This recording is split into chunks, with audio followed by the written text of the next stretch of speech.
Good morning, everyone. Well, looks like it's more than morning, but it's 7 and some change. All right, that's out the way. Today's episode, we're going to work on, or should I say today's do-it-yourself. We're going to work on replacing the wireless key ignition module inside of Ghost. The reason for that is because since I purchased her, it hasn't really worked. And I know that the car has the function because I have all the utensils for it. It has the little push button that I had to take out and you start using the key. So when I went to the Dodge dealership, they said they wanted my firstborn, my upper torso, and both my legs. And I said, no, I'm okay. No, thank you. And I went with the company just recently. And who were they called again? All Computer Resources. They're out of Florida. I think maybe 2 or 3 cities over. And I saw them on, eBay. And so I just reached out to them. They said they can do what I needed. And I said, all right, bet, let's do that. So the piece came in yesterday, and this is the process thereof. Let's get to work. All right, so the first things we're going to need to do is get this off. All that comes off. Oh, it's so dirty. Wow, it's going to be interesting. Yeah, so again, all of this comes off. This is going to come off, this piece. And what we're looking for is right there, this guy. So I'm about to start on all of that and take you along for the ride. Let's get to it. First thing you're going to need to do, now I just pulled this from behind this. You're going to need to take this piece off. There's a screw right about here that's going to allow you to remove him. And then I think there's some under the bottom too. I'm pretty sure of it. At least it feels like it. We'll figure it all out in a moment, but first and foremost, you need to grab this guy down. So I'm going to put you somewhere that can hold it, well, the camera, and we'll get to it.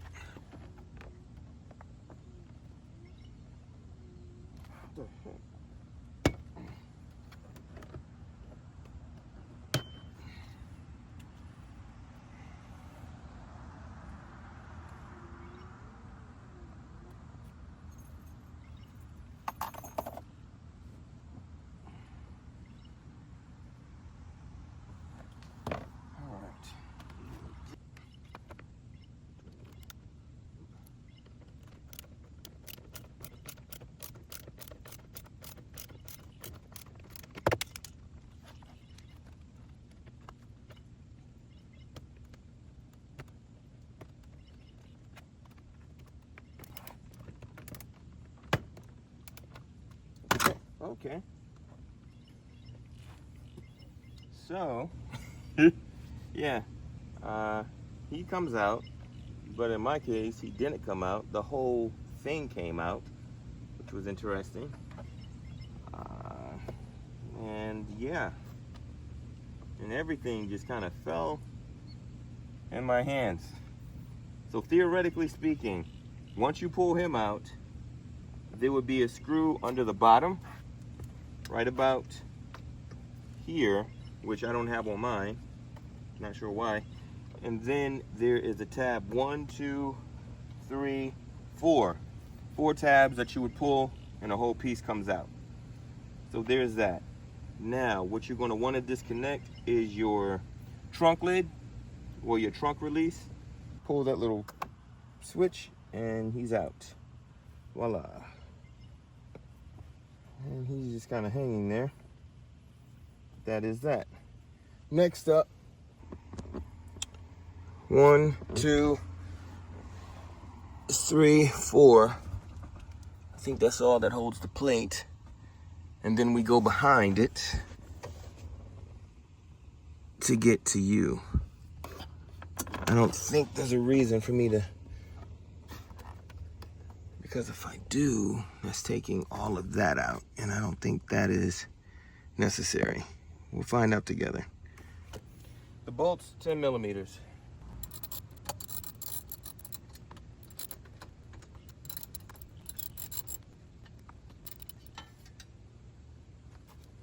off. So now let's see what we're working.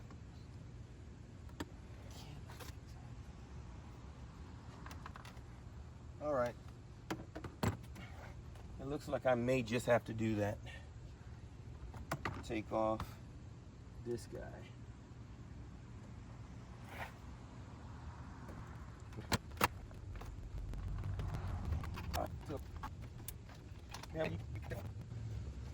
To remove it without removing it. So there's that. Okay. Now we have full access to the guy. Right there. This is what we are after, and it's behind here. Screw out, screw out. You can go from behind him and then remove him. So that's what I'm about to do now. Yay. And this is my handiwork where I took out my gauges, painted the inside black, and then also replaced the gauge cluster. I really wish they did make one that's digital. All these other cars are getting them, but that's another rant for another day.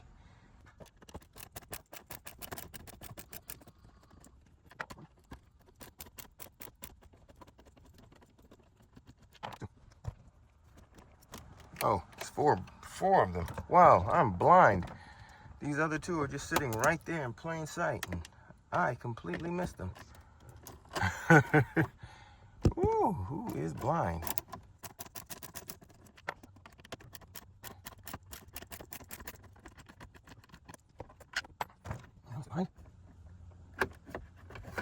And pull out. That sounds so weird. There it is. Yep, there it is. Now, what we're working with, let's grab the new one.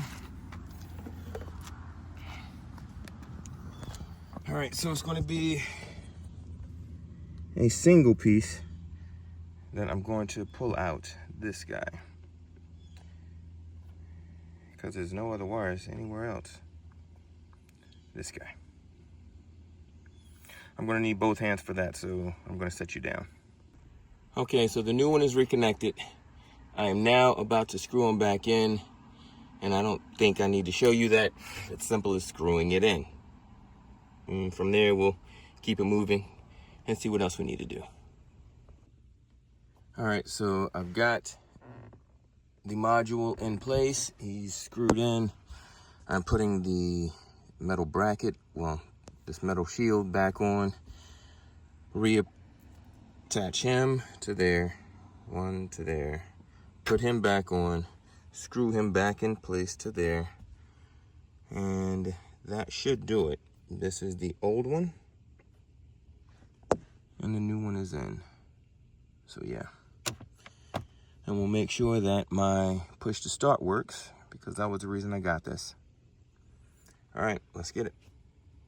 All right, everything's back in place. That didn't take very long, in all honesty, it didn't. What took me the longest was trying to get my lighting perfected as far as how I had it in the first time as opposed to the second time, which I'm happy about that. Yeah. So the other thing is, when I got it in, I had no problems, everything came on. The original key, of course, is programmed to this module. So my original key is no longer able to function with my car, which is fine, no problem. I've got to put my seat up. My two new keys work without any issues. The reason I got this, as I told you before, was my push to start. When we put it in, guess what? Still doesn't work. But I'm not upset, for the simple fact that I know that this new module should be fine. I'm going to do some research on this, and if it is this in reference to that not working, okay, that's still something we can work with. My 2 new keys work with it.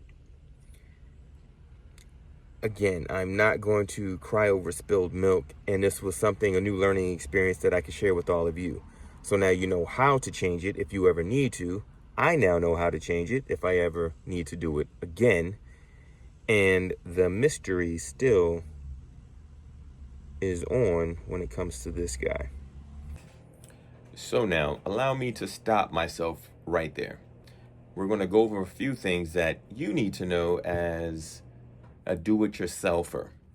When I started mentioning, hey, this still doesn't work, the keys work, I was able to unlock the doors, all fine and dandy. The problem with that was, being that I didn't have to go anywhere, I didn't actually try to crank the vehicle. I did use the push button and it said keys defective or whatever, defective key. So I didn't worry about it. I just thought it was that piece. The module itself worked 50-50. As soon as I plugged it in, everything came up like you saw. The only problem was it did not crank. I did this on a Sunday. Monday when I went to work, or attempted to, keyword attempted, I went to crank it, nothing. Now, that led to me reaching back out to them, and the response was, could you please bring the vehicle to the East Coast with it disassembled and we'll troubleshoot? No, not going to work. Took it back out, took the defective piece back to them. That was a 2-hour drive out to the east, 2-hour drive back with my piece, which arrived via UPS because my dumb tail mailed it as soon as I put in the new one. So, moral of the story, please, please, please, whatever project you're working on, especially on your vehicle, if you put the new piece in, check to see if it does what the old one at least did. Make sure your car cranks. Make sure your brakes work. Do those things before you try to go on your way. All right, that's the end of that. They did say they were going to work on another module, which should be sent to me at some point this week. At that point, I will take it out, this one, put in the new one, and see if it works. And the little key itself is not indicative to the new device. That is merely a plastic piece that will allow your car to start. So if my push button does not work, it's not because of that piece. It's just something going on. And if that's the case, at least I know how to change the WIN module, and I will be sending the new one back. But we'll see what happens when that time comes. Anyway, I'm ending the video here. Take care. Peace out. See you next week. Yeah. If you're enjoying the channel, smash that. Hit that. Like, comment, share. Until next time. Peace.